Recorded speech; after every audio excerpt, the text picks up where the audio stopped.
Hello दोस्तों, आज मैं यस बैंक की बात करने वाला हूँ। यस बैंक के क्वार्टर वन रिजल्ट्स आ चुके हैं। जैसा मैंने आपको पिछली वीडियो में बता दिया था कि 23 जुलाई को इसके रिजल्ट घोषित होने वाले हैं। मार्केट क्लोज होने के बाद में इसके रिजल्ट्स आए हैं और रिजल्ट बहुत ही ज़्यादा शानदार रहे।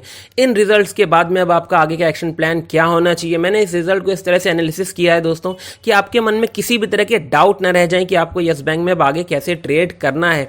ऐसा कुछ होने वाला है क्या कि अब यस बैंक में सिर्फ एक अच्छा मोमेंटम ही हमें देखने को मिलेगा, जबरदस्त तेजी का माहौल ही देखने को मिलेगा, या फिर इसमें वही 13, 14, 15 के आसपास ही ट्रेड देखने को मिलता रहेगा आने वाले टाइम में। ये सारी चीजें हम इस वीडियो के अंदर आज दोस्तों डिस्कस करने वाले हैं कि यस बैंक से जुड़ी आपकी सारी कंफ्यूजन दूर हो सके। तो चलिए शुरू करते हैं इस वीडियो को। मैं सुमित आपका अपने चैनल में बहुत बहुत स्वागत करता हूं। अगर आपने अभी तक हमारे चैनल को सब्सक्राइब नहीं किया तो शेयर मार्केट से जुड़ी सारी अपडेट्स को पाने के लिए हमारे चैनल को अभी सब्सक्राइब कीजिए। सबसे पहले हम इस स्टॉक के कारोबार पर नजर डाल लेते हैं। आज ये स्टॉक 13.10 पर ओपन होता है, 13.20 का हाई बनाता है और 13 रुपीज का लो बना करके 13.10 पर ही अपनी क्लोजिंग दे देता है। लेकिन अगर हम इस स्टॉक के अंदर आज खरीदारी की बात करते हैं तो लगभग इसमें 6.25 करोड़ शेयर्स का कारोबार देखने को मिला था। यस बैंक में लगभग इतना कारोबार हमेशा ही देखने को मिल ही जाता है, लेकिन डिलीवरी की अगर हम बात करें तो लगभग 50% की इसमें हम कह सकते हैं डिलीवरी आज उठाई जाती दिखाई दे रही है। अब हम चलते हैं यस बैंक के क्वार्टर वन के रिजल्ट की तरफ। इसमें मैं मेनली आपके साथ में दो चीजों को डिस्कस करूंगा। एक ईयरली बेसिस पे इसका परफॉर्मेंस कैसे इंप्रूव हो रहा है और कितना इंप्रूव हुआ है, और एक क्वार्टरली बेसिस पे इसका परफॉर्मेंस किस तरह से इंप्रूव हुआ है। तो देखिए, सबसे पहले इसमें आ रहा है इंटरेस्ट अर्न। अगर हम इंटरेस्ट अर्न की बात करते हैं तो इस बार इनका क्वार्टर वन में लगभग 4,52,000 रुपए का इंटरेस्ट आया है। ये करोड़ में है दोस्तों। इससे पहले क्वार्टर में 3,98,000 का था, और अगर हम ईयर ऑन ईयर बेसिस पर देखते हैं तो 5.5 लाख के लगभग था। अगर हम इनकी टोटल इनकम की बात करते हैं तो दोस्तों टोटल इनकम इनकी इस बार की बहुत ही शानदार दिखाई दे रही है। लास्ट क्वार्टर से लगभग 5,58,000 की है, और इससे पहले क्वार्टर में 4,80,000 की थी, और अगर हम उससे पहले बात करते हैं तो 6,10,000 की थी। हालांकि ईयर ऑन ईयर बेसिस पे हमें गिरावट थोड़ी दिख रही है, लेकिन ओवरऑल अगर हम देखते हैं तो इनका परफॉर्मेंस काफी ठीक नजर आ रहा है लास्ट क्वार्टर के कंपैरेटिवली। इसके बाद में अगर हम इनके ऑपरेटिंग एक्सपेंसेस की बात करते हैं, क्योंकि ऑपरेटिंग एक्सपेंस जब तक कि नहीं निकलेगा, जब तक कि हमें समझ में नहीं आएगा कि इन्होंने कितना खर्चा वगैरह किया है और कितना उनको प्रॉफिट हुआ है। अगर हम इनके ऑपरेटिंग एक्सपेंसेस की बात करते हैं तो इनके लगभग 1,53,000 रुपए के इनके ऑपरेटिंग एक्सपेंसेस हैं, जो कि लास्ट क्वार्टर में 1,61,000 के थे। तो इन्होंने कहीं ना कहीं अपने एक्सपेंसेस को भी कम किया है। इनकी जो टोटल इनकम आई है, मैंने आपके साथ में डिस्कस करी है, उसमें जो मेन इनकम इनमें जुड़ी है वो है अदर इनकम। आप देख सकते हैं इसमें लिखा हुआ है अदर इनकम इनकी है उसमें 1,05,000 के लगभग की, जो कि लास्ट क्वार्टर में और ईयर ऑन ईयर बेसिस पर भी बहुत ही ज्यादा शानदार है। इसमें लिखा है अदर इनकम में क्या है, रिफर नोट 2। तो हम रिफर नोट 2 करते हैं, जरा सा हम देखते हैं नोट 2 में क्या है।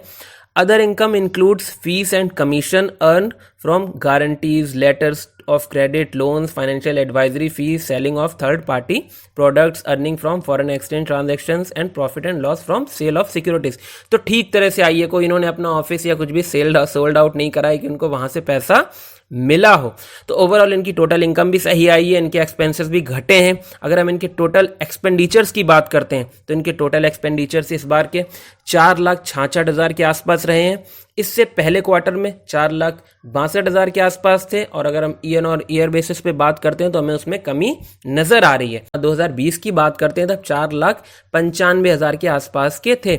अब हम अगर इनके ऑपरेटिंग प्रॉफिट पर आ जाते हैं दोस्तों, अगर हम इनके ऑपरेटिंग प्रॉफिट की बात करते हैं तो ऑपरेटिंग प्रॉफिट इनका बिफोर प्रोविजंस एंड कॉन्टीजेंसीज की बात कर रहे हैं हम, पहले लगभग 92,000 का है। इससे पहले लगभग 18,000 का था। बहुत ही ज़्यादा इसमें बदलाव हमें देखने को मिला है, बहुत ही ज़बरदस्त उछाल देखने को मिला है। उसके पीछे का कारण क्या है हम ऑलरेडी पहले भी डिस्कस कर चुके हैं, लेकिन मैं अभी आपको फिर से बताऊंगा। इससे पहले अगर हम बात करें तो लगभग 1,14,000 का था। अब हम आ जाते हैं मेन पार्ट पर, जो है इनका नेट प्रॉफिट। दोस्तों इस बार इनका नेट प्रॉफिट है 20,000 करोड़ से ज्यादा का, और उसका कारण है इनकी प्रोविजनिंग, जो कि इस बार मात्र 64,443 के लगभग की रही है।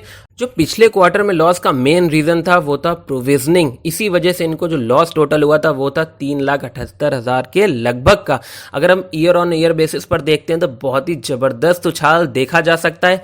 उस टाइम पर भी प्रोविजनिंग ज्यादा थी, लेकिन इस बार की प्रोविजनिंग बहुत ही ज्यादा इन्होंने कम कर दी है। उस क्वार्टर में भी अगर हम ईयर ऑन ईयर बेसिस पर देखते हैं तो लगभग 1,08,000 के आसपास थी, इस बार तो मात्र 64,000 है। लेकिन अगर हम प्रॉफिट की बात करें तो प्रॉफिट 5 गुना तक की बढ़ता हुआ हमें दिखाई दे रहा है ईयर ऑन ईयर बेसिस पे, जो कि यस बैंक के लिए एक बहुत ही बेहतरीन खबर है। हम अगर ये कहेंगे कि लास्ट टाइम इन्होंने प्रोविजनिंग बढ़ाई थी तो फिर इनका पिछली बार लॉस हुआ था, इस बार इन्होंने प्रोविजनिंग कम कर दी है इसलिए फायदा हुआ है। दोस्तों इन्होंने पिछली बार जो प्रोविजनिंग करी थी उन्होंने उसमें बहुत सारी अपनी चीज़ों को कवर कर लिया था, इसलिए उन्होंने इस बार अपनी प्रोविजनिंग को डाउन किया है। और प्रोविजनिंग डाउन करा है इसका मतलब ये भी है कि अपने एनपीए को, जो कि एनपीए का मेन इश्यू है, उसको लेकर भी जो बड़े टारगेट्स रखे थे या उन्होंने जो जो पैसा उनका जो प्रोविजन में आना था उन सबको घटा करके अब बताया है। तो पिछली बार वो ऑलरेडी इतनी प्रोविजनिंग कर चुके हैं तो इस बार इतनी ज़रूरत ही नहीं थी कि प्रोविजनिंग वो करते। अच्छा, इस प्रॉफिट के बाद में 20,000 करोड़ के प्रॉफिट के बाद में यस बैंक में और एनपीए को लेकर के क्या चेंज आया है, क्योंकि यस बैंक का मेन इशू जो हमेशा से रहा है वो एनपीए का है। एनपीए के चलते ही इतना ज्यादा दबाव देखने को मिलता रहा है हमेशा से यस बैंक के अंदर। सबसे पहले हम यस बैंक के ईपीएस की बात कर लेते हैं। अगर हम इनके ईपीएस को देखते हैं तो लगभग इस बार का ईपीएस इनका प्लस में आ गया है 0.08 का। इससे पहले तो ब्रैकेट में आ रहा है, मतलब कि माइनस में आ रहा है इनका ईपीएस, और माइनस में आने का मतलब तो सबके सामने आ ही चुका है। प्रोविजनिंग की वजह से पूरी इनकी बैलेंस शीट लास्ट टाइम की खराब हो गई थी। तो ओवरऑल इनका ईपीएस भी बहुत बेहतरीन हमें देखने को मिला है। अब हम आ जाते हैं एनपीए पर। अगर हम इनके ग्रॉस एनपीए की बात करते हैं इस टाइम पर तो लगभग इनका ग्रॉस एनपीए आ रहा है 2,85,000 के लगभग का, जो कि पिछली बार की कंपैरिजन में बहुत थोड़ा सा कम है, लेकिन उससे इतना इम्पैक्ट नहीं आएगा। लेकिन हम ओवरऑल अगर देखते हैं चीज़ों को तो इनका परफॉर्मेंस बहुत बढ़िया नज़र आ रहा है। अगर हम इनका परसेंटेज में ग्रॉस एनपीए देखें तो 15.60 का है। इससे पहले जो था वो 15.41 का था। ईयर ऑन ईयर बेसिस पर ये अच्छी खबर है यस बैंक के लिए कि उसमें अच्छी खासी गिरावट हम देख सकते हैं परसेंटेज के तौर पर, जो कि 17.30 से 15.60 हमें दिखाई दे रही है। लेकिन नेट एनपीए में हमें थोड़ी सी बढ़त दिखाई दे रही है 5.78 की, जो कि लास्ट क्वार्टर से थोड़ी सी कम है लेकिन ईयर ऑन ईयर बेसिस पर ज़्यादा है। तो यस बैंक के ओवरऑल अगर हम रिजल्ट को समझने की कोशिश करें तो समझ में यही आता है कि यस बैंक प्रॉफिट में है। लेकिन आपको यस बैंक के अंदर निवेश कैसे बनाना है, या यस बैंक में क्या ये सिलसिला अब जारी रहेगा, या यस बैंक क्या बन गया, यस बैंक में क्या आप जबरदस्त तेजी बन जाएगी, ये कहना अभी से गलत होगा। कुछ चीज़ें मैं और आपके साथ में डिस्कस करूंगा, उसके पहले मैं इनकी आपको अर्निंग के सोर्सेस बता देता हूं, थोड़े से प्रॉफिट एंड लॉस को हाईलाइट कर देता हूं थोड़ा। अगर हम इनके नेट इंटरेस्ट इनकम की बात करते हैं तो इस बार इनके Q1 में लगभग 1,402 करोड़ के हैं। इससे पहले अगर हम बात करें तो 987 करोड़ के थे। अच्छा खासा हमें इसमें उछाल देखने को मिल रहा है। नॉन इंटरेस्ट इनकम की बात करते हैं तो लगभग 1,056 है ये करोड़ में दोस्तों, और इससे पहले 816 करोड़ था। तो टोटल अगर इनकी नेट इनकम की बात करें तो लगभग जैसा मैंने आपको बताया था पिछले इनके रिजल्ट में भी लगभग 2400 करोड़ के आसपास के हैं। और इनका ऑपरेटिंग प्रॉफिट जो है वो भी मैं आपके साथ में डिस्कस कर चुका हूँ पिछली बार के कंपैरिजन में, तो बहुत जबरदस्त उछाल है।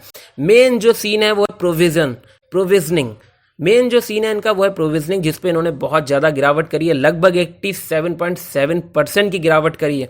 उसका कारण साफ साफ है, इन्होंने एक बार में ही अपनी सारी प्रोविजनिंग पिछली बार ही दिखा दी थी, जिससे कि ये कंपनी प्रॉफिट में आ पाए और अपने ग्रोथ को और ज़्यादा बढ़ा पाए। ओवरऑल यस बैंक का परफॉर्मेंस अब हमें सुधरता हुआ नजर आ रहा है। लेकिन यस बैंक में मैंने आपको पहले भी एडवाइस करा है, बहुत से लोगों को शायद अच्छा भी ना लगे, कि आपको एकदम से इन्वेस्टमेंट अपना नहीं बढ़ाना है।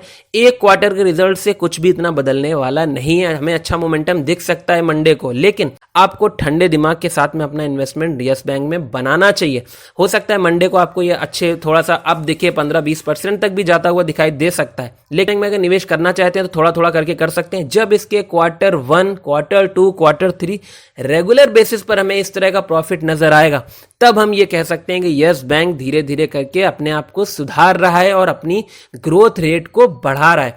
अभी जो नजर आ रहा था मैंने आपको बता दिया है कि मुझे 50 रुपए तक की इसके लेवल नजर आते हैं 2 साल के नजरिए से। जिस तरह का इसका आज का परफॉर्मेंस अगर कंसिस्टेंसी के साथ में चलता रहता है तो हम इसे कह सकते हैं बहुत बढ़िया परफॉर्म करेगा आने वाले टाइम में। तो मेरी राय में आप इसे होल्ड करके चल सकते हैं। बाकी आप कोई भी इन्वेस्टमेंट करना चाहते हैं तो एक बार अपने फाइनेंशियल एडवाइजर से चार्ट वगैरह पर रिसर्च करने के बाद कीजिएगा। अगर आपको ये वीडियो अच्छा लगा है तो प्लीज़ हमारे वीडियो को लाइक एंड शेयर करना बिल्कुल भी मत भूलिएगा। Thank you so much for watching this video.